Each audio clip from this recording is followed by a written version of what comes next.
Hello students, welcome back to Ambition Study Centres online class. हम gravitation chapter के अभी starting के जो आपका पार्ट है उसको कवर कर चुके हैं। साथ ही साथ में मैंने आपको बोला था पिछले क्लास में कि आप लोगों ने जो हमारा स्टार्टिंग का पोर्शन है और जो पिछले 2 लेक्चर में हमने जितना पढ़ के रखा है वो सारा का सारा आपको पढ़ के रिवाइज करके आना है। तो मैं उम्मीद करता हूँ कि सभी बच्चे उस पार्ट को पढ़कर आए हैं। साथ ही साथ में वहां पर हमने जिन टॉपिक्स को कवर किए थे like centripetal force, circular motion, इन सब के बारे में आप अच्छे से रिवीजन करके आए हो। और ये जो सारा है ये आपको इन द 9th स्टैंडर्ड वगैरह भी में भी हुआ है, ठीक है, about circular motion, centripetal force, है ना। तो ये सारी चीजें हम यहाँ पर अभी रिवीजन करने वाले हैं, ठीक है, जो कि आपने पिछले क्लास में पढ़े थे जस्ट। उसके बाद में आपने पिछले लेक्चर में देखे थे about the universal law of gravitation के बारे में। मीन्स जो न्यूटन ने यूनिवर्सल लॉ दिया था ग्रेविटेशन का, उसके बारे में आपने स्टडी किए थे। अगर हम उस लॉ की बात करेंगे तो आपने देखे थे कि जो फोर्स एक्ट होता है दो अट्रैक्टिव ऑब्जेक्ट पे, वो डायरेक्टली प्रोपोर्शनल रहता to the product of masses between the two object and the product of masses of the two object and the distance between the two object। जो दो object के बीच में जो डिस्टेंस है उसको इनवर्सली प्रोपोर्शनल रहता और डायरेक्टली प्रोपोर्शनल रहता है वो to the product of mass of the both object, ठीक है। ये था आपका। फिर उसके लिए आपने एक्सप्रेशन भी निकाले थे, force equal to G, capital G, m1 into m2 upon d square, है ना। स्क्वायर ऑफ द डिस्टेंस जो है उसको वो इनवर्सली प्रोपोर्शनल था। मतलब अगर मास डबल हो रहा है तो फोर्स भी डबल एक्ट होगा। साथ ही साथ में वहां पर आपने यूनिवर्सल ग्रेविटेशनल कांस्टेंट के बारे में पढ़े थे, उसकी वैल्यू, आफ्टर दैट उन सारी चीजों के बारे में पढ़े थे, है ना, ठीक है। उसके बाद में वहां पर एक आपका टॉपिक रह गया था अबाउट द सेंटर ऑफ मास, जो फोर्स की डायरेक्शन हम डिफाइन करेगा, ठीक है। तो हम अभी आज पहले शुरुआत सेंटर ऑफ मास के साथ में ही करने वाले हैं कि क्या होता है सेंटर ऑफ मास। अब सेंटर ऑफ मास की नीड क्यों है, किस वजह से है, वो हम देखते हैं। देखो, आपको इससे पहले जो डेंसिटी क्या होती है वो आपको पता रहना चाहिए। Density mass per unit volume, जो मास रहता है पर यूनिट वॉल्यूम उसको डेंसिटी कहा जाता है। वो आएगा सेंटर ऑफ मास में, इसलिए मैंने आपको बोल दिया कि आपको याद रखना है उसको, ठीक है। हाँ, सेंटर ऑफ मास की जरूरत हमें क्यों पड़ रही है। देखो, सबसे पहले तो हम रिलेट करेंगे यूनिवर्सल लॉ ऑफ ग्रेविटेशन जो है, वहां पर जो कुछ पॉइंट्स दिए हुए थे आपके टेक्स्ट बुक में उसी को मैंने यहाँ पर कवर किया है। देखो, if the two bodies are spherical, अगर दो बॉडीज कैसी है, स्फेरिकल है, मतलब कि गोल है, वो स्फेरिकल शेप में है, the direction of force is always toward the centre of the spherical body. जो डायरेक्शन रहेगी फोर्स की वो हमेशा क्या रहेंगी, toward the centre of the spherical body. मतलब कि कंसीडर करो कि आपकी एक स्फेरिकल बॉडी है जिसका ये सेंटर है और एक दूसरी स्फेरिकल बॉडी है जिसका ये सेंटर है। तो जो डायरेक्शन ऑफ फोर्स रहेगा ये टुवर्ड द सेंटर रहेगा, मतलब सेंटर से वो डायरेक्शन ऑफ फोर्स वहां पर एक्ट होगा। मतलब उस स्फेरिकल बॉडी के सेंटर के तरफ उस फोर्स की क्या रहेगी, डायरेक्शन रहेगी। इसीलिए उसका जो मोशन है वो भी फिर ऐसे स्फेरिकल शेप में, मतलब कि सर्कुलर शेप में होता है। समझ में आ रहा है, क्योंकि जो फोर्स की डायरेक्शन है वो क्या रहती है, toward the centre of the spherical body. समझ में आ रहा, ये बोला गया था आपको इन द फर्स्ट पॉइंट। फिर सेकंड पॉइंट में क्या बोला गया है, when the bodies are not spherical, अगर वो दोनों बॉडीज अगर स्फेरिकल नहीं है, मतलब कि अलग अलग शेप की है ना, अगर दो बॉडीज है वो क्या है, अलग अलग शेप की है। So then the direction of force, तो जो इन पे जो फोर्स एक्ट होगा, इन पे जो फोर्स एक्ट होगा वो रहेगा the line joining their centre of mass. वो कैसा रहेगा कि उनका जो सेंटर ऑफ मास है, मतलब दो ऑब्जेक्ट के बीच का जो सेंटर ऑफ मास है, उनके अकॉर्डिंग उनका क्या रहेगा, direction of force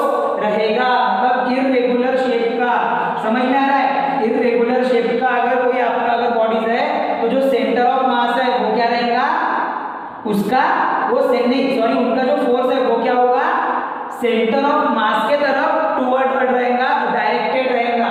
and d is taken as the distance between the two centre of the mass. मतलब अगर मैं कंसीडर करता हूँ एक यहाँ पर आपका सेंटर ऑफ मास है, एक ऐसा एक बॉडी है, एक दूसरी बॉडी है, ठीक है। अब दोनों का पर्टिकुलर क्या रहेगा, सेंटर ऑफ मास रहेगा। तो जो फोर्स की डायरेक्शन रहेगी, जो फोर्स की डायरेक्शन रहेगी वो क्या रहेंगी, इसके सेंटर ऑफ मास में, मतलब कि इसका जो फोर्स रहेगा और इसका इसके ऊपर में जो फोर्स एक्सर्ट होगा वो क्या होगा, सेंटर ऑफ मास में अट्रैक्टेड होगा। अब सेंटर ऑफ मास क्या होता है, अब सेंटर ऑफ मास क्या होता है उसका हमने डेफिनेशन आगे देखेंगे, ठीक है ना।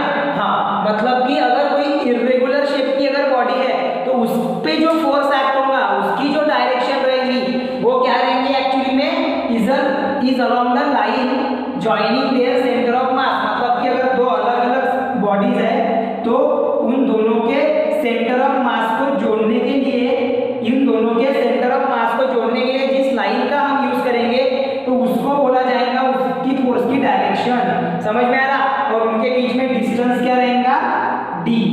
उन दोनों के सेंटर ऑफ मास के बीच में डिस्टेंस क्या रहेगा, डी रहेगा। मतलब ये है कि यहाँ पे सेंटर ऑफ मास है एक बॉडी का और दूसरे इर्रेगुलर शेप के बॉडी का अगर यहाँ पर अगर सेंटर ऑफ मास है ये फिक्स पॉइंट पे, एक पर्टिकुलर पॉइंट पे, तो जो फोर्स की डायरेक्शन रहेगी वो क्या रहेगी, टुवर्ड द सेंटर ऑफ मास। और उनके बीच में डिस्टेंस रहेगा डी, उनके बीच में डिस्टेंस कितना रहेगा, डी। समझ में आ रहा है। अब हमने बोल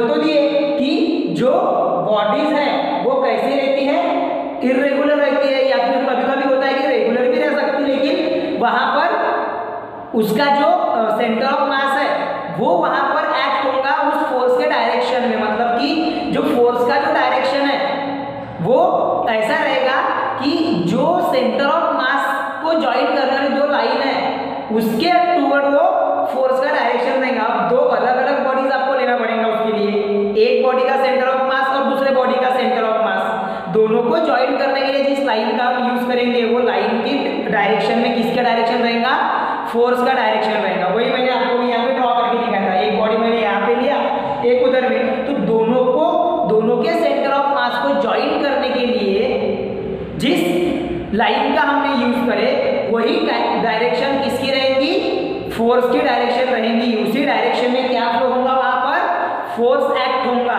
समझ में आ रहा। तो ये ध्यान में रखना है आपने। इसके बाद में अब हमने बोले कि सेंटर ऑफ मास पे डिपेंड रहता या फिर सेंटर ऑफ मास के अलॉन्ग वो रहता, तो सबसे बड़ी बात तो यही है ना कि सेंटर ऑफ मास क्या होता है ये पता रहना चाहिए। तो देखते हैं सेंटर ऑफ मास क्या होता है। देखो, the centre of mass of an object is the point inside और आउटसाइड द ऑब्जेक्ट। मतलब कि जो सेंटर ऑफ मास है वो एक्चुअली में क्या है, सेंटर ऑफ मास कोई भी ऑब्जेक्ट का मीन्स क्या है, एक्चुअली में एक ऐसा वो पॉइंट है। मतलब centre of mass of an object, मैं पहले पूरी डेफिनेशन पढ़ लेता हूँ, समझ में आ रहा है। मतलब आपने पहले डेफिनेशन पढ़ ली तो एक साथ उसका मीनिंग क्लियर हो जाता है फिर, ठीक है। देखो, the centre of mass of an object is the point inside और आउटसाइड। वो इनसाइड भी रह सकता है या फिर आउटसाइड द ऑब्जेक्ट भी रह सकता है। समझ में आ रहा। आउटसाइड द ऑब्जेक्ट भी रह सकता सेंटर ऑफ मास, या फिर इनसाइड द ऑब्जेक्ट भी रह सकता। The centre of mass of an object is the point inside और outside the object at which the total mass of the object can be assumed to be concentrated. यहाँ पे ऐसा assumption किया जाता है, इमेजिनेशन किया जाता है। अज्यूम टू बी का मीनिंग समझ में आ रहा है क्या, समझ में आ रहा। मतलब ऐसा इमेजिनेशन किया जाता है कि सेंटर ऑफ मास कोई भी ऑब्जेक्ट का एक ऐसा पॉइंट होता है जहां पे पूरा whole mass of the object concentrated है। मतलब कि उसी के ऊपर में पूरा whole mass of the object depend है, कॉन्सेंट्रेट हुआ है वहां पे, एक प्रकार से हम बोल सकते हैं स्टोर्ड हुआ है वहां पे। समझ में आ रहा है। The centre of the mass of an object is the point. वो एक क्या है, ऐसा पॉइंट है, और वो पॉइंट इनसाइड द ऑब्जेक्ट भी रह सकता। जैसे कि अगर मैं बात करूंगा, ये अगर आपका इर्रेगुलर शेप है तो ऐसे एक यहाँ पे भी आपका सेंटर ऑफ मास रह सकता, जहां पे क्या हो रहा है कि आपका पूरा मास, मतलब कि ये पूरे इर्रेगुलर शेप का जो मास है वो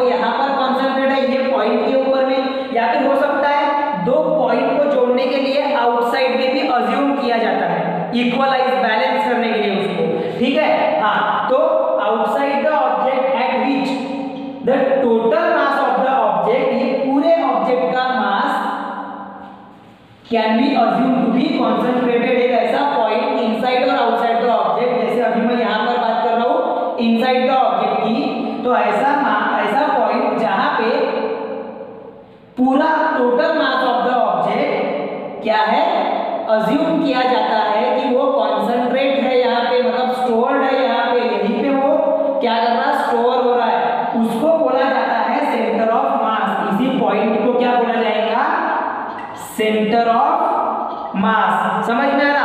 आपको सेंटर ऑफ मास की डेफिनेशन क्लियर कर लेना काफी जरूरी है। मतलब कि अगर कोई बॉडी है, अगर कोई ऑब्जेक्ट है, तो उस ऑब्जेक्ट में ऐसा पॉइंट जहां पे पूरा total mass of the object, वो पूरे मास का जितना भी टोटल मास है वो एक पर्टिकुलर पॉइंट पे कॉन्सेंट्रेट होता है, ऐसा अज्यूम किया जाता है, उस पॉइंट को बोला जाता है सेंटर ऑफ मास। उस पॉइंट को क्या बोला जाता है, सेंटर ऑफ मास। उसके बाद में अब यहाँ पर आपको सेंटर ऑफ मास से रिलेटेड दो अलग अलग बातें दी हुई है। देखो पहला जो है the centre of mass of the spherical object. अब जनरली जो स्फेरिकल ऑब्जेक्ट रहेंगे लाइक सर्कल वगैरह, है ना, लाइक सर्कल वगैरह, अब जैसा स्फेरिकल ऑब्जेक्ट है आपका, तो इसका जो सेंटर ऑफ मास रहेगा, जिसकी डेंसिटी कैसी है, यूनिफॉर्म है, मतलब कि कांस्टेंट है ना, चेंज नहीं आ रहा उसके डेंसिटी में। समझ में आ रहा है? डेंसिटी ये वर्ड मैंने पहले भी बोला था, आपको याद करना पड़ेगा, मास पर यूनिट वॉल्यूम। देखो जो सेंटर ऑफ मास रहेगा स्फेरिकल ऑब्जेक्ट के लिए, जो गोल है और जो स्फेरिकल ऑब्जेक्ट है उनके लिए जिनकी डेंसिटी कैसी है, यूनिफॉर्म है, तो उसका जो सेंटर ऑफ मास रहेगा वो क्या रहेगा, is at its geometrical centre. अब कोई भी स्फेरिकल बॉडी का ज्योमेट्रिकल सेंटर मींस क्या है, उसका जो एक्चुअल सेंटर होता है जहां से वो पूरा का पूरा सर्कल ड्रॉ कर दिया जाता है। समझ में आ रहा है? तो ये रहेगा इसका सेंटर ऑफ मास, इसके दोनों एक्सिस के अकॉर्डिंग ये रहेगा आपका सेंटर ऑफ मास। समझ में आ रहा? मतलब कि सेंटर पे ही उसका सेंटर ऑफ मास रहेगा। किसका? एक स्फेरिकल बॉडी के लिए, एक स्फेरिकल बॉडी के लिए। और कोई भी ऑब्जेक्ट और कोई अदर ऑब्जेक्ट जिसका शेप स्फेरिकल नहीं भी है, अगर वो ट्रायंगल फॉर्म में है, अगर वो क्वाड्रिलैटरल फॉर्म में है, समझ में आ रहा है, कोई भी ऑब्जेक्ट जिसका centre of mass any object having uniform density, लेकिन क्या ध्यान में रखना है कि उसकी डेंसिटी में फर्क नहीं आना चाहिए, मतलब डेंसिटी यूनिफॉर्म रहेगी। ऐसे ऑब्जेक्ट का जो सेंटर है वो क्या रहेगा, सेंट्रॉइड। और ये सेंट्रॉइड, ये जो टर्म है ये आपने मैथमेटिक्स में बहुत अच्छे से पढ़े हैं। सेंट्रॉइड किसे कहा जाता है, जहां पे आपका whole mass of the object क्या होगा, कॉन्सेंट्रेट होगा, वहां पर उसको बोला जाएगा सेंटर ऑफ मास। और वो क्या रहेगा आपका, सेंट्रॉइड। जैसा अगर मैं बात करता हूँ ट्रायंगल की, अगर मैं बात करता हूँ ट्रायंगल की, तो इसका जो डेंसिटी है इस ट्रायंगुलर शेप के ऑब्जेक्ट की, ऐसा ऑब्जेक्ट जो ट्रायंगुलर शेप में है उसकी जो डेंसिटी है वो क्या रहेगी, यूनिफॉर्म रहेगी। तो इसका जो सेंटर ऑफ मास है वो क्या रहेगा, उसका जो सेंटर ऑफ मास है वो रहेगा उसका सेंट्रॉइड। वो क्या रहेगा, उसका सेंट्रॉइड। मतलब कि जब हम तीनों पॉइंट से अगर कोई सेंटर को कट करते हैं परपेंडिकुलर डायरेक्शन में, तो वहां पर जो सेंट्रॉइड फॉर्म होता है इन पॉइंट ऑफ इंटरसेक्शन, उसे बोला जाता है सेंट्रॉइड। और वो जो सेंट्रॉइड है वही एक्चुअली में क्या रहेगा, सेंटर ऑफ मास रहेगा। वही एक्चुअली में क्या रहेगा, centre of mass having the uniform density. वो उस ऑब्जेक्ट का सेंटर ऑफ मास रहेगा जिसकी यूनिफॉर्म डेंसिटी है। आप बात करते हो स्क्वायर इसकी, तो यहाँ पर ऐसे दो, ये उसका सेंट्रॉइड, मतलब ये इसका सेंटर ऑफ मास हो जाएगा। समझ में आ रहा है? जहां पे पूरा हम ऐसा अज्यूम करते हैं कि ये पॉइंट पे पूरा का पूरा ये पूरे रेक्टेंगल का मास सिचुएटेड है, कॉन्सेंट्रेटेड है, ऐसा हम अज्यूम करते हैं। और उसी पॉइंट को बोला जाता है सेंटर ऑफ मास। उसी पॉइंट को क्या बोला जाता है, सेंटर ऑफ मास। समझ में आ गया अभी? तो ये था आपका पूरा कॉन्सेप्ट सेंटर ऑफ मास का।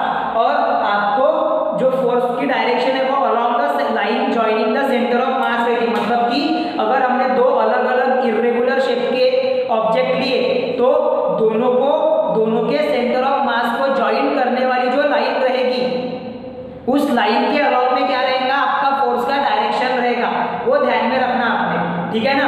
The line joining the centre of mass having the direction of force और which describe the direction of force, समझ में आया। और D is taken as, and उन दो ऑब्जेक्ट के बीच में जो डी है वो कैसे क्या लिया जाएगा, एज अ डिस्टेंस लिया जाएगा between the two centre of masses, समझ में आ रहा है ऐसे। और ये आपने पढ़ लिया स्फेरिकल और अलग अलग ऑब्जेक्ट के लिए जिनकी डेंसिटी यूनिफॉर्म है। डेंसिटी मींस मास पर यूनिट वॉल्यूम, है ना। डेंसिटी कैसे डिस्क्राइब करेंगे, मास पर यूनिट वॉल्यूम। एक यूनिट वॉल्यूम के लिए कितना मास होता है वो बोला जाता है, उसको बोला जाता है डेंसिटी। तो जिसकी डेंसिटी यूनिफॉर्म है उसके लिए उसका सेंट्रॉइड या फिर स्फेरिकल के लिए उसका सेंटर ऑफ मास कंसीडर किया जाता है, ठीक है। तो ये हो गया स्टूडेंट आपका सेंटर ऑफ मास का कॉन्सेप्ट। उतना अभी देखो, जैसा आपने इसको ध्यान में रखना अपने नॉलेज के लिए। हो सकता है कि आपको 1 मार्क के लिए सेंटर ऑफ मास की डेफिनेशन है तो आपको ये याद करना पड़ेगा, बाकी ये नहीं, लेकिन ये जो डेफिनेशन है ये आपको याद करना पड़ेगा, ठीक है। और ये पॉइंट आपको याद कर लेना पड़ेगा कि अगर कोई ऑब्जेक्ट अगर स्फेरिकल नहीं है, इर्रेगुलर शेप में है, तो उसमें जो फोर्स की डायरेक्शन होती है वो along the line joining the centre of मास होती है, ठीक है। लेकिन ये डेफिनेशन ज्यादा इंपॉर्टेंट है, ये ध्यान में रखो, ये इंपॉर्टेंट है आपके लिए। उसके बाद में जो यूनिफॉर्म सर्कुलर मोशन है या फिर मैग्नीट्यूड ऑफ सेंट्रीपिटल फोर्स है, वो आपको अभी नेक्स्ट टॉपिक है, वो हम पढ़ते हैं। पहले इसका स्क्रीनशॉट ले रहे होंगे तो लो इसका स्क्रीनशॉट ऑफ ना, बल्कि आपके टेक्स्ट बुक में ये पॉइंट दिए हुए हैं, मैंने आपको सिर्फ कॉन्सेप्ट समझाने के लिए बताया। आपको आपके टेक्स्ट बुक के पेज नंबर 5 पर से भी आप इसको नोट डाउन कर सकते हो या फिर आप इसका स्क्रीनशॉट भी ले सकते हो, ठीक है। चलो अब फिर नेक्स्ट देखते हैं हम अपना यूनिफॉर्म सर्कुलर मोशन।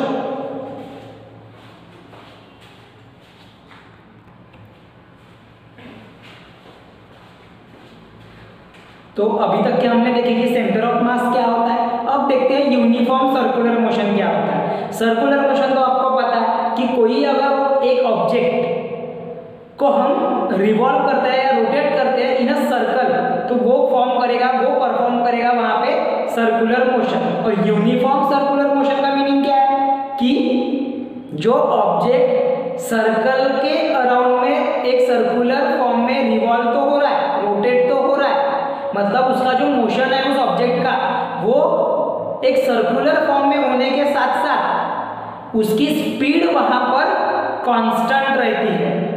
उसकी स्पीड क्या रहती है उस ऑब्जेक्ट की, कांस्टेंट। तो उसे बोला जाता है uniform circular motion. The motion of an object moving along the circle having the constant speed is called as uniform circular motion. देखो, the motion of an object in a circle, एक particular circle है, उसमें उस object का motion हो रहा है, ऐसे बराबर। तो वहां पर क्या फॉर्म होगा कि वो जो ऑब्जेक्ट है उसकी स्पीड क्या रहेंगी, कांस्टेंट रहेंगी। उसे बोला जाता है यूनिफॉर्म सर्कुलर मोशन। उसे क्या बोला जाता है, uniform circular motion.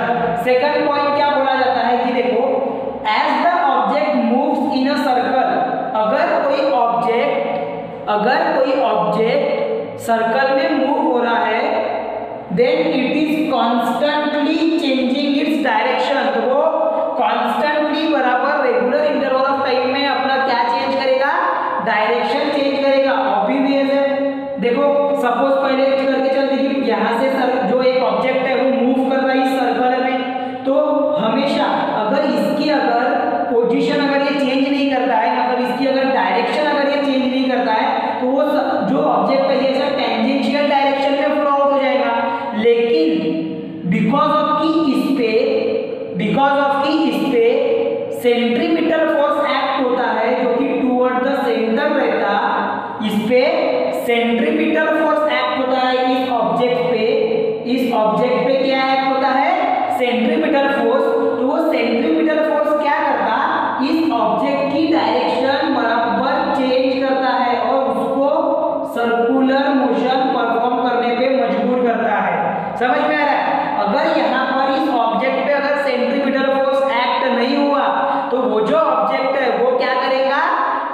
Tangential direction में वो फ्लो होना शुरू हो जाएगा, मतलब कि वो कोई भी डायरेक्शन में, स्ट्रेट डायरेक्शन में वगैरह बोलो या कोई भी डायरेक्शन में उसकी ये रहेंगी, सर्कुलर मोशन को फॉर्म नहीं करेगा। समझ में आ रहा है? तो इसीलिए बोला गया कि जैसे जैसे ऑब्जेक्ट एक सर्कल में मूव होता है तो वो कॉन्स्टेंटली अपनी डायरेक्शन चेंज करता है, वो कॉन्स्टेंटली अपनी डायरेक्शन क्या करता है, चेंज करता है।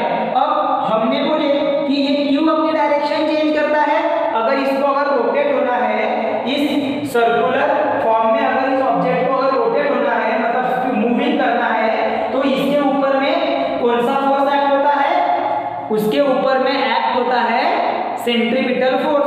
अब सेंट्रीपिटल फोर्स मींस व्हाट, हमने पिछले क्लास में भी पढ़े, एक बार फिर से रिवाइज करते हैं। The force act on any object moving along the circle, मतलब ऐसा फोर्स जो ऐसे ऑब्जेक्ट पे एक्ट होता है जो कि सर्कल में मूव हो रहा है, लाइक ये सर्कल में मूव हो रहा है, एंड वो जो फोर्स की जो डायरेक्शन रहेगी वो रहेंगी it is directed toward the centre of the circle. जो डायरेक्शन रहेंगी वो क्या रहेंगी, directed toward the centre of the circle, उसको बोला जाता है सेंट्रीपिटल फोर्स। उसको क्या बोला जाता है, सेंट्रीपिटल फोर्स। समझ में आ रहा है? ये दिख रहा है आप सभी को, दिख रहा है आप सभी को ये? हाँ, ये है, जैसे इस तरीके से रहेगा और ये ऑब्जेक्ट क्या होगा, सर्कुलर मोशन फॉर्म करेगा, ये है आपका centre of the circle. Okay, चलो इसके बाद में अब आपको जो सेंट्रीपिटल फोर्स है उसके लिए कितने अमाउंट ऑफ फोर्स लगेगा, मतलब कि क्या उसका एक्सप्रेशन रहेगा, उसका मैग्नीट्यूड क्या रहना चाहिए सेंट्रीपिटल फोर्स का, वो अगर हमें फाइंड आउट करना है तो हमें एक फॉर्मूला डिराइव करना है जो कि आपने प्रीवियस क्लासेस में भी देखे होंगे। देखो क्या है सेंट्रीपिटल फोर्स के लिए फॉर्मूला, अगर m be the mass of the object, मतलब जो ऑब्जेक्ट सर्कुलर मोशन परफॉर्म कर रहा है उस ऑब्जेक्ट का एक पर्टिकुलर मास रहेगा, वो सपोज m है, वो सपोज m है, और वो जो ऑब्जेक्ट है वो रोटेट होने के लिए उसको क्या लगेंगी, वेलोसिटी लगेंगी, उसको स्पीड लगेंगी, बराबर है।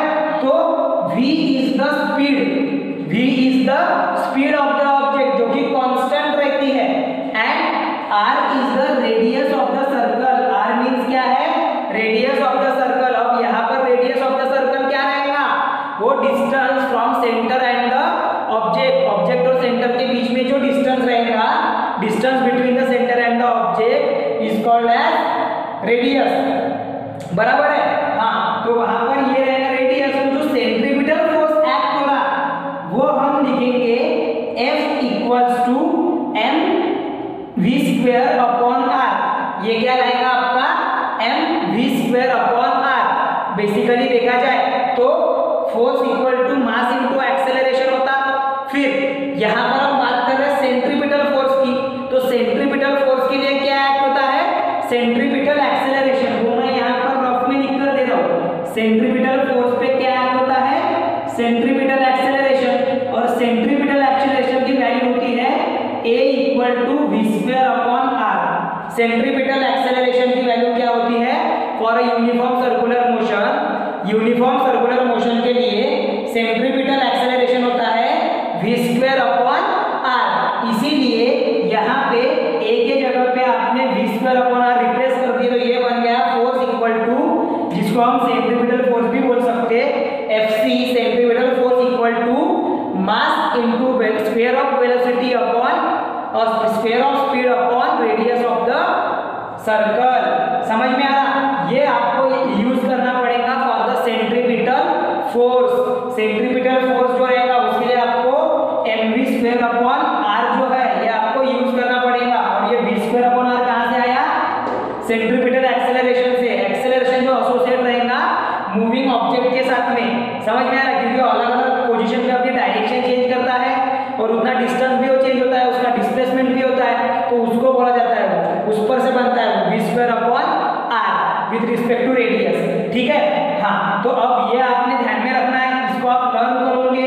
उसके बाद में अब हम देखते हैं, ये तो हो गया आपका पूरा यूनिफॉर्म सर्कुलर मोशन और सेंट्रीपिटल फोर्स का कॉन्सेप्ट। इसके बाद में अभी हम देखते हैं inverse square law of the gravitation which is given bye Newton. हमको अभी देखना है इनवर्स स्क्वायर लॉ जो कि न्यूटन ने दिया था, और ये इसमें यूज किया गया है केपलर का थर्ड लॉ ऑफ मोशन, जो कि third law of planetary motion, जो कि है पीरियड और रेडियस के ऊपर में, मतलब T square of the period of revolution is directly proportional to the cube of the radius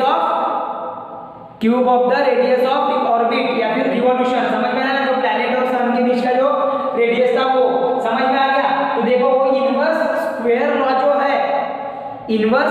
law जो है उसको अभी कैसे डेराइव करेंगे वो देखते हैं। उसके लिए डेरिवेशन आपको एग्जाम में क्वेश्चन ऐसा पूछ सकते हैं, गिव द एक्सप्रेशन और give the derivation for inverse square law of gravity based on the और according to the Kepler's third law of motion. ऐसा आपको क्वेश्चन पूछ सकते हैं with the help of the Kepler's law भी ऐसा simple question आपको पूछ सकते हैं एग्जाम में, इसलिए उसको प्रिपेयर करना जरूरी है। ठीक है, चलो तो अभी उसके लिए हमें क्या कंसीडर करना पड़ेगा। देखो इफ अ प्लैनेट, एक प्लैनेट है which is revolving around the sun in a circular orbit, if a planet is revolving around the sun in a circular orbit, एक प्लैनेट है जो कि सन के अराउंड में, सपोज कि आपका सन मतलब कि एक आपका सेंटर है, सन एक्चुअली में क्या है आपका सेंटर, तो ये सेंटर के मतलब कि सन के अराउंड में आपका प्लैनेट क्या कर रहा है, रिवॉल्यूशन कॉज कर रहा है। आपका प्लैनेट क्या कर रहा है, रिवॉल्यूशन कॉज कर रहा है। समझ में आ रहा, अगर सेंटर में सन है तो सन के अराउंड में सर्कुलर मोशन क्या कर रहा है, फॉर्म कर रहा है कौन, प्लैनेट। मतलब कि if a planet is revolving around the sun in a circular orbit, कौन से ऑर्बिट में, सर्कुलर ऑर्बिट में, यहाँ पर कंसीडर किया गया है वैसा। समझ में आ रहा है कि सर्कुलर ऑर्बिट में एक प्लैनेट रिवॉल्व हो रहा है around the sun, then the centripetal force acting on the planet toward the sun is given by. तो अब इस प्लैनेट को सर्कुलर मोशन में मूव करने के लिए इसके ऊपर में क्या एक्ट होना जरूरी है, सेंट्रीपिटल फोर्स एक्ट होगा उस पे। जैसे हमने ये देखे थे कि अगर कोई ऑब्जेक्ट अगर कॉन्स्टेंटली मूव हो रहा है सर्कुलर मोशन में तो उसकी डायरेक्शन चेंज करने के लिए वहां पे कौन सा फोर्स एक्ट हो रहा था, सेंट्रीपिटल फोर्स एक्ट हो रहा था। वैसे ही इस प्लैनेट पे भी होगा, वैसे ही सेम सिचुएशन इस प्लैनेट की रहेगी। जब वो सन के अराउंड में रिवॉल्यूशन कॉज करेगा, जब वो सन के अराउंड में रिवॉल्यूशन परफॉर्म करेगा तो वहां पर सेंट्रीपिटल फोर्स एक्ट होगा, और वो जो सेंट्रीपिटल फोर्स इस प्लैनेट पे एक्ट हो रहा है उस सेंट्रीपिटल फोर्स की डायरेक्शन कहां पे रहेंगी, toward the centre of the circle, that is sun के तरफ, क्योंकि सन यहाँ पर क्या है, सेंटर में है। तो उसके लिए जो सेंट्रीपिटल फोर्स है वो दिया जाएगा F equals to mv² upon r, where m is the mass of planet, m यहाँ पर क्या रहेगा, mass of planet, v is the speed of planet, v क्या रहेंगी उसकी स्पीड, और r क्या रहेगा, रेडियस। आपका r क्या रहेगा, रेडियस रहेगा, मतलब कि वो एक डिस्टेंस रहेगा between the sun and the planet. मतलब ये एक डिस्टेंस है वो r, रेडियस और डिस्टेंस बोल सकते हैं, जो कि between the sun and the planet है। ठीक है, ये आपको याद रखना पड़ेगा फ्रॉम इक्वेशन 1। अब ये एक्सप्रेशन के लिए इक्वेशन 1 दिया मैंने, ये इक्वेशन 1 अलग था। ठीक है, ये इक्वेशन 1 आपके इस डेरिवेशन के लिए। ठीक है, उसके बाद में next, the speed of the planet can be expressed in terms of period of revolution t। अब यहाँ पर हमें ऐसा मतलब इस एक्सप्रेशन के लिए आपको यहाँ पर बोला गया है, दिया हुआ है कि हमें ऐसा सपोज करके चलना है कि जो स्पीड ऑफ द प्लैनेट रहेगी, मतलब कि ये जो v रहेगी, ये जो आपका v है ना, स्पीड ऑफ द प्लैनेट, ये सपोज क्या है, इसको हम एक्सप्रेस करेंगे in the period of revolution t, in period of revolution t। मतलब कि अगर सन के अराउंड में अगर कोई प्लैनेट रिवॉल्व हो रहा है तो उसकी जो स्पीड है वो क्या रहेंगी, उसको एक्सप्रेस किया जाएगा in terms of period, because we are using here Kepler Kepler law की मदद से हमें इसको प्रूफ करना है, तो इसलिए हम क्या कंसीडर करेंगे कि जो स्पीड ऑफ द प्लैनेट रहेंगी उसको हम एक्सप्रेस करेंगे इन terms of period of evolution T. समझ में आ रहा? उसको कैसे हम ये करेंगे इन terms of period of revolution T. समझ में आ गया? तो देखो अभी जब पीरियड ऑफ रिवॉल्यूशन देखेंगे तो सबसे पहले आपको याद रखना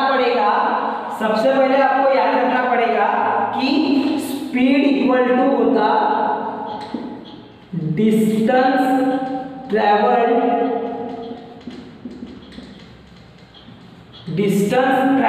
upon time taken. Speed equal to क्या हो रहा है? जितना डिस्टेंस कोई ऑब्जेक्ट ट्रैवल करता है और उस डिस्टेंस को ट्रैवल करने के लिए जितना समय लग रहा है। अब समय कितना लगेगा? अगर हम बात करेंगे यहाँ पर प्लैनेट की, तो उसको समय लगेगा सपोज टी, और हमें अभी क्या निकालना पड़ेगा? उसका डिस्टेंस कितना ट्रैवल कर रहा है। तो डिस्टेंस ट्रैवल निकालने के लिए हम क्या कंसीडर करेंगे? हम यहाँ पर अगर डिस्टेंस निकालना है प्लैनेट का एक रिवॉल्यूशन में, क्योंकि एक्सप्रेस जो स्पीड है वो कैसे एक्सप्रेस कर रहे हैं हम इन terms of revolution.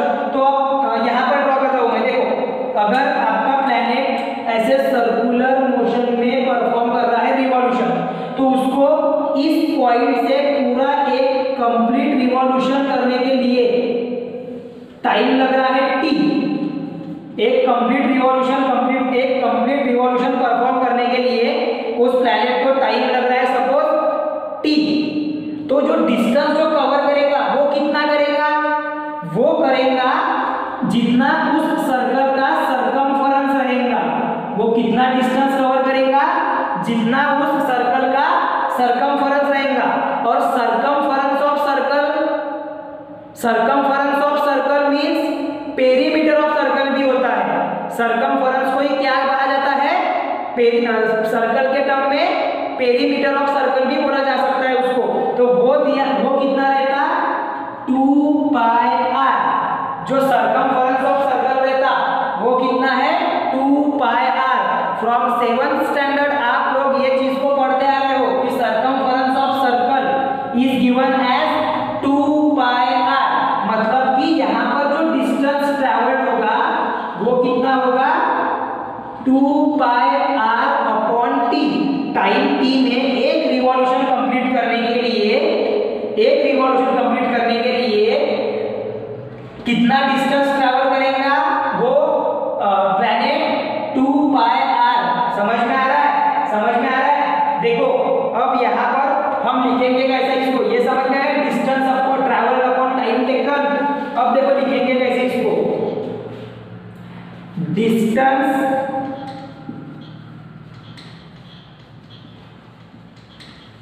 traveled by planet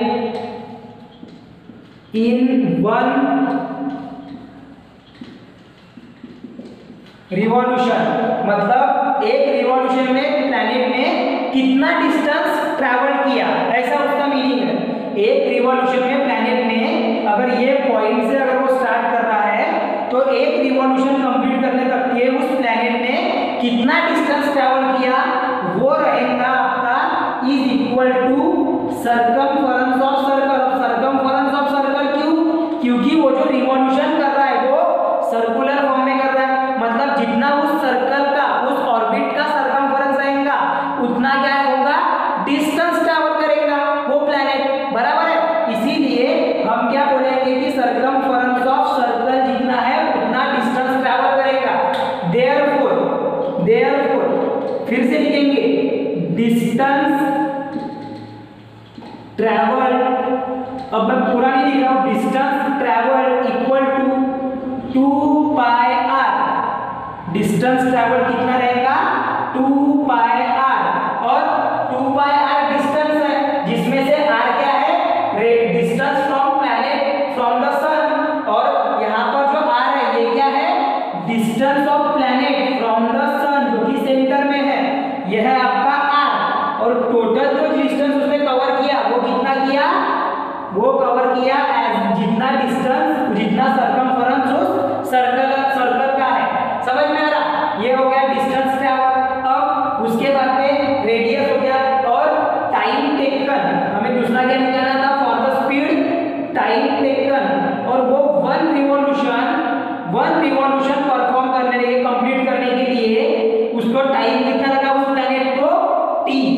1 revolution complete करने के लिए उस प्लैनेट को टाइम कितना लगा, suppose capital T, therefore speed that is v equals to distance traveled upon time taken।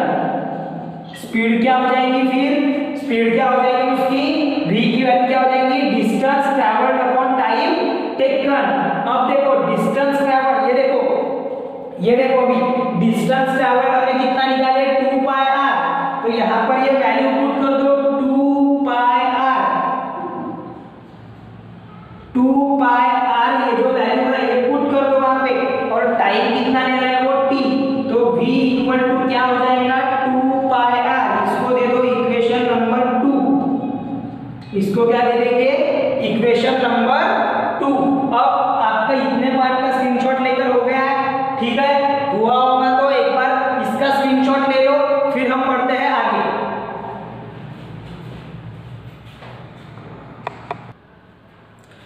चलो तो उसका स्क्रीनशॉट ले लिए थे, अब पढ़ते हैं आगे। यहाँ पर ये हमें मिल गया इक्वेशन 2 के अकॉर्डिंग स्पीड। अब अकॉर्डिंग बाय इक्वेशन 1 हम क्या लिखेंगे, अभी बाय इक्वेशन 1 में क्या दिया है कि force equal to mv square upon r दिया है, centripetal force equal to mv square upon r।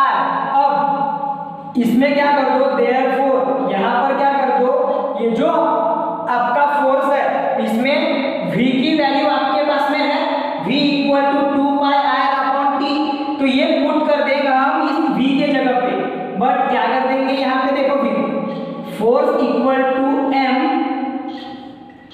2 pi r upon t का होल स्क्वायर अपॉन r, और रीजन दे देंगे सिंस, रीजन क्या देंगे आप देखो, ये कैसे आया, ये 2 पाई r अपॉन t का स्क्वायर कैसे आया, since v equals to 2 pi r upon t, v की value 2 pi r upon t है, इसलिए हमने यहाँ पर v के जगह पे 2 pi r upon t put कर दिए, और उसका हमने ले लिए square, because here v square है वहां पे, ठीक है।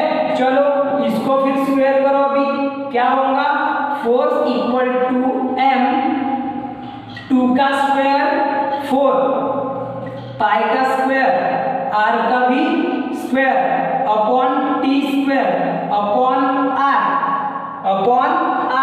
अब ये जो t है ये नीचे आ जाएगा, मतलब कि मैं ये आगे में लिखा हूं इधर में, चलो ठीक है यही पर लिख देते हैं, m 4 pi square r, m 4 pi square, ये देखो इधर में, यहां पर देखो दिख रहा है m 4 पाई स्क्वायर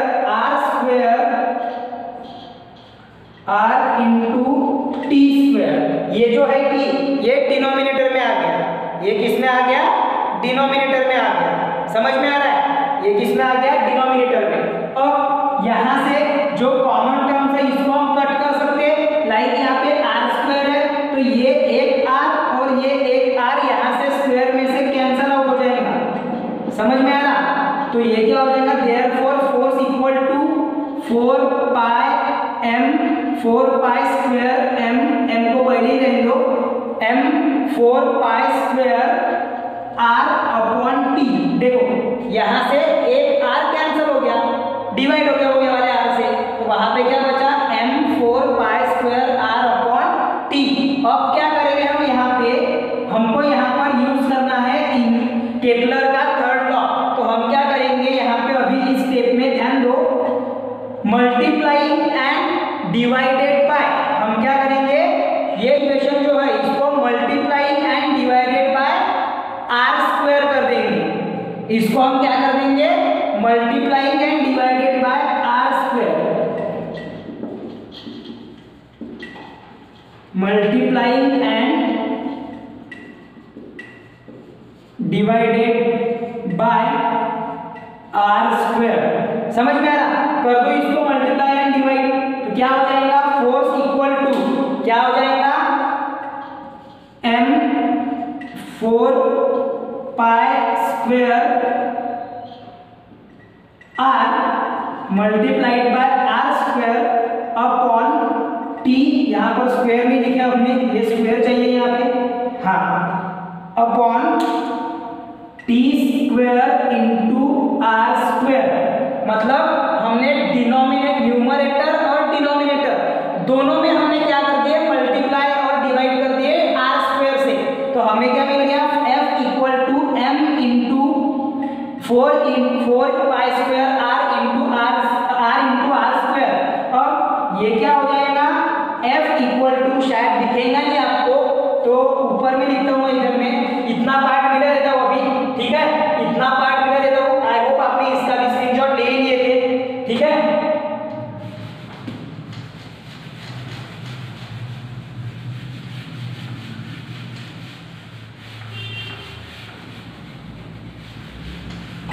तो अब देखो ये जो है यहाँ पर r into R square R cube क्या हो जाएगा, m 4 pi square r into R square R cube upon यहाँ पर ये हो जाएगा R square into T square, वहां पे क्या हो जाएगा आर स्क्वायर। ये देखो यहाँ पे r इंटू आर क्यूब बन गया, और ये आर स्क्वायर अलग से है, ये आर स्क्वायर अलग से है। अभी क्या हो गया आपका R cube upon T square. अब आपका जो केपलर का थर्ड लॉ है, आपका जो अभी हम यहाँ पर अप्लाई करेंगे केपलर्स का थर्ड लॉ क्या बोलता है केपलर का, according to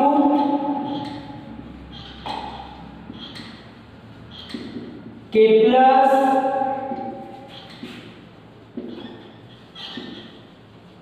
third law, according to Kepler's third law क्या है, T square upon are cube.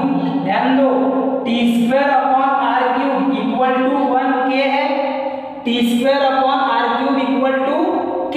लेकिन यहाँ पर आपके एक्सप्रेशन में अपोजिट है, मतलब डिनोमिनेटर न्यूमरेटर में है और न्यूमरेटर की टर्म डिनोमिनेटर में है। तो इसका हम क्या कर देंगे, रेसिप्रोकल, मतलब कि therefore R cube upon T square equal to 1 upon K हो जाएगा। रेसिप्रोकल को इसका उल्टा करना, मतलब न्यूमरेटर को डिनोमिनेटर में और डिनोमिनेटर को न्यूमरेटर में। तो ये के जगह पे कुछ भी नहीं था, मतलब 1 था, तो यहाँ पर इसका रेसिप्रोकल बनाओ। ध्यान में आ रहा है कैसे, ये आपने अपने समझने के लिए लेना है, ये आपने अपने अंडरस्टैंडिंग के लिए लिखना है कि इसका हमने यहाँ पे रेसिप्रोकल लिए। समझ में आ रहा है? तो अगर हम ऐसा अप्लाई करते हैं तो r square upon T square के r cube upon t cube क्या बन जाएगा, 1 अपॉन के। क्या बन जाएगा वो, 1 अपॉन के। ठीक है, हाँ, ये ध्यान में रखना, ये ध्यान में रखना। यहाँ पे समझ में आ रहा है क्या कि यहाँ पे जो है आपका एक्सप्रेशन क्या है, थर्ड लॉ क्या होता है केपलर का कि square of the period of revolution is directly proportional two cube of the distance. तो वहां पर रेडियस जो है उसको, तो हम क्या बोलेंगे यहाँ पे कि वो कांस्टेंट लिया हमने के। ये अभी क्या था, यहाँ पर ये एक्सप्रेशन में r cube upon T square था, T square upon are cube था क्या, नहीं। अगर t square upon are cube रहता तो हम सिर्फ के पुट करते, लेकिन यहाँ पर उसका उल्टा है, अपोजिट है, उसका रेसिप्रोकल लेना पड़ेगा। तो रेसिप्रोकल लेने के बाद में ऐसा मिला। सो इसको क्या करेंगे, पुट इन, इसको दे दो इक्वेशन नंबर 3। ठीक है, तो हम क्या लिखेंगे, पुट इन इक्वेशन 3। ये वैल्यू को किसमें पुट करेंगे, equation 3। So we get force equal to m 4 pi square upon R square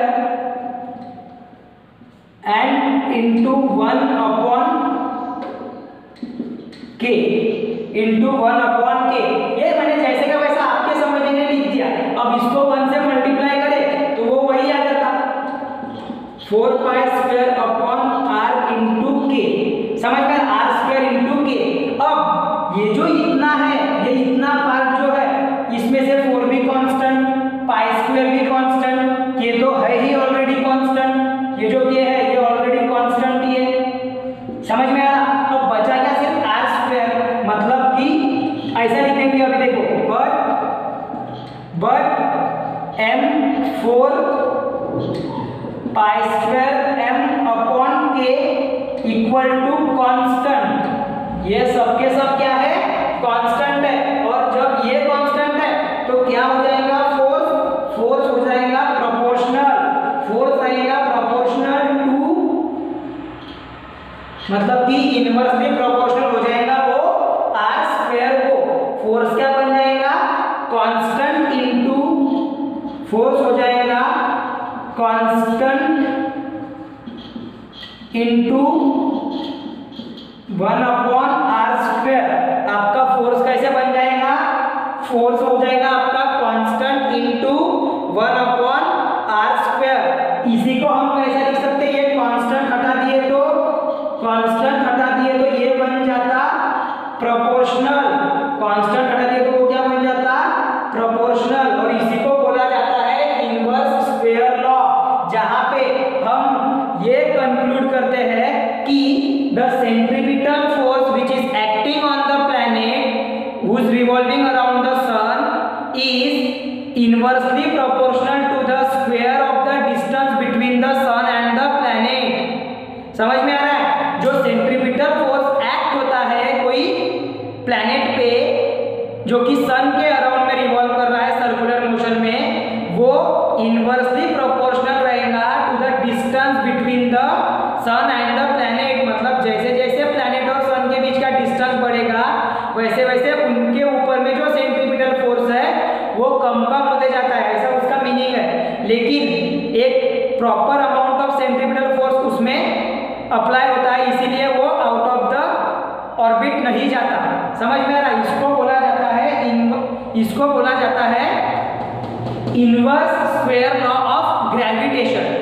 इसी के ऊपर से क्या है, पोस्टुलेट किया न्यूटन ने inverse square law of gravitation, आपके टेक्स्ट बुक में भी दिया हुआ है। ठीक है, देखो, thus Newton concluded that the centripetal force which is acting on the planet or acting on the planet must be inversely proportional, वो inversely proportional होना चाहिए to the square of the distance between the planet and the sun। समझ में आ रहा, and hence he postulate the inverse square law of gravitation। इसी को हम क्या बोलेंगे, inverse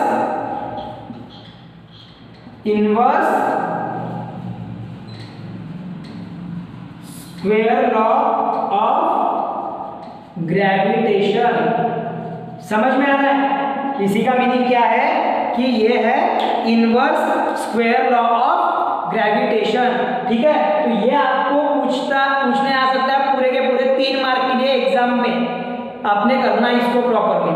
ठीक है, चलो ये पूरा एक्सप्रेशन समझ में आ गया, बहुत इजी है। वो मैं वहां v से मतलब स्पीड से स्टार्ट करता हूँ। स्पीड इक्वल टू हमने क्या लिए, स्पीड इक्वल टू लिए हमने डिस्टेंस अपॉन टाइम, और डिस्टेंस मतलब क्या आता है यहाँ पर, सर्कुलर फॉर्म में जो सर्कल का सरकमफेरेंस रहेगा उतना ही डिस्टेंस वो 1 रिवॉल्यूशन में कवर करेगा प्लैनेट। तो 2 पाई r हमने लिए डिस्टेंस। उसके बाद में वो लेने के साथ साथ आपने वहां पर देखे कि जो डिस्टेंस है उसको कंप्लीट करने के लिए आपको जो टाइम लग रहा है वो लग रहा है सपोज कैपिटल T, फिर जो पीरियड ऑफ रिवॉल्यूशन बोलेंगे उसको। आफ्टर दैट हमने कंसीडर किए थे कि जो सेंट्रीपिटल फोर्स एक्ट हो रहा है उस प्लैनेट पे वो है सपोज आपका force equal to mv square upon r। फिर आपके पास में v स्क्वायर की वैल्यू थी 2 पाई r अपॉन t, उसका स्क्वायरिंग करें तो वो मिल गया हमें 4 pi square r square upon t square. ठीक है, अब उसके बाद में क्या हुआ, ये t स्क्वायर डिनोमिनेटर में आ गया, तो यहाँ पर ये r और ये r जो है r स्क्वायर में से ये r कैंसल। समझ में आ रहा, ये t स्क्वायर जैसे डिनोमिनेटर में आया, a upon b upon c रहा, तो a into b into c जो होता है ना आपका वो फॉर्म में। उसके बाद में मैथमेटिकल टर्म है वो आपने पढ़े इसके पहले भी। उसके बाद में r इंटू r स्क्वायर हो गया तो वो कैंसल, बचा r। फिर हमने क्या करे, multiplying and divided by r square कर दिया ये पूरी इक्वेशन को, तो वहां पर हमें क्या मिला कि r इंटू r बन गया r क्यूब, और t स्क्वायर के साथ में क्या आ गया r स्क्वायर। अब हमने क्या यूज किया वहां पे, केपलर का थर्ड लॉ, जिसके according T square upon are cube equal to constant होता। अब ये 1 में हटा देता हूं, यहाँ पे वो समझाने के लिए था।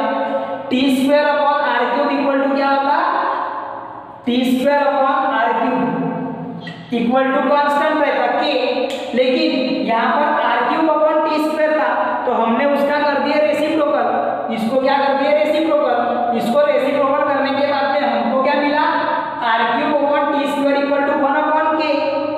बस इतने जगह पे मैंने पुट कर दिया 1 अपॉन के, समझा, वो बन गया। और इतना जो पार्ट है आपका, ये तो पूरा का पूरा है कांस्टेंट, समझ में आया आपका, के constant, mass of the planet भी कांस्टेंट ही रहता है, वो चेंज नहीं हो सकता है ना। उसके बाद में 4 पाई आर स्क्वायर भी कांस्टेंट, वो कांस्टेंट है। तो हमने बोले कि force equal to constant multiplied by 1 upon R square, which means force is inversely proportional to the square of the distance between the sun and the planet. R किसको denote करता है, distance between the sun and the planet, समझ में आ रहा। तो ये था आपका derivation for inverse square law of gravitation, जो कि फिर अज्यूम किया न्यूटन ने, समझ में आ रहा। इसके यहाँ तक के प्रैक्टिस करना है, इसके बेसिस पे, इसी के बेसिस पे आपको कुछ सॉल्व एग्जाम्पल भी दिए हुए हैं, मतलब इसके और इसके पहले वाले, मींस जो आपका यूनिवर्सल ग्रेविटेशनल लॉ आपने देखे थे, यूनिवर्सल लॉ ऑफ ग्रेविटेशन जो आपने देखे थे, उसके बेस्ड ऑन जो F equal to G m1 m2 upon D square था, उसके बेस्ड ऑन आपको यहाँ पर कुछ सॉल्व एग्जाम्पल दिए हुए, 2 सॉल्व एग्जाम्पल दिए हुए आपके टेक्स्ट बुक में। आपको प्रैक्टिस करना है खुद के बेसिस पे। हम न्यूमेरिकल लेंगे आपके एक्सरसाइज के, हम कौन से न्यूमेरिकल लेंगे, आपके एक्सरसाइज के, बाकी आपको खुद ने करना है, समझ में आ रहा है। चलो ठीक है ना। हाँ, तो आज के क्लास में इतना ही, फिर नेक्स्ट हम देखेंगे फिर अर्थ ग्रेविटेशनल फोर्स क्या होता है। हम फिर टॉपिक शुरू करेंगे अर्थ ग्रेविटेशनल फोर्स के साथ में, ठीक है। चलो मिलेंगे अगले क्लास में।